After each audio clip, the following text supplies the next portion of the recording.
Would you come on? She always called me Buddy. She never called me John. Thank you. Is that you, Grandma? Anyway, she'd call me up in the afternoon and she'd go, Buddy, come over and see me. I'm not going to be here much longer. I'd like to spend some time with you. So I drive about 45 minutes, from where I live to where she lived. And she was, sick in bed and she couldn't get out of bed. So I would have to lay in bed with her, So we'd be laying in bed and she'd be talking. And she told me about, the Great Depression, and she told me about the Dust Bowl. And, she didn't even believe anybody ever walked on the moon. It was like, nah, that was all fake, She didn't believe any of that stuff. So one day we were talking, and she was talking to me, and she all of a sudden looked at me, and she goes, Buddy, I think you and I need to pray. And I said, okay.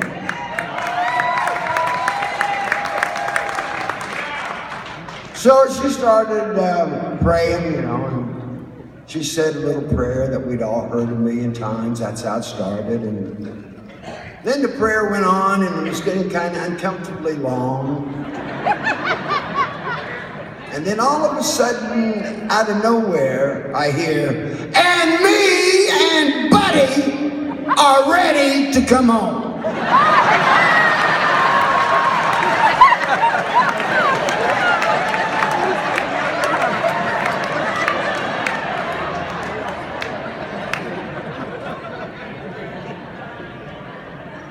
What? Me and Buddy are ready to come home. Don't say that, Grandma.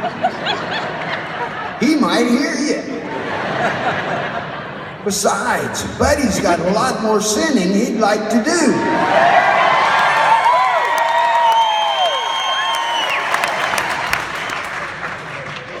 Well, I shouldn't have said that. Because she looked at me and she goes, Buddy, it's just like you to say something smart, alecky, at a time like this. Then the funniest thing happened. You guys ever locked eyes with a 100-year-old person? No, you don't want to do that.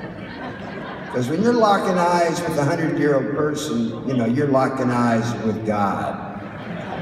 And you're locking eyes with experience that you just don't have.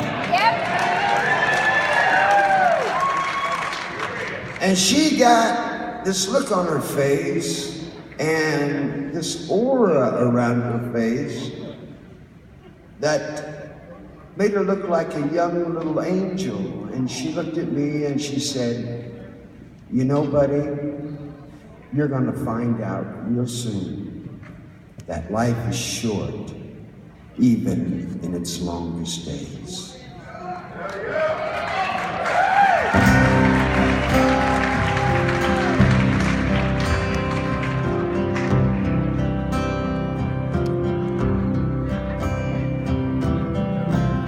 It seems like once upon a time ago, I was where I was supposed to be. My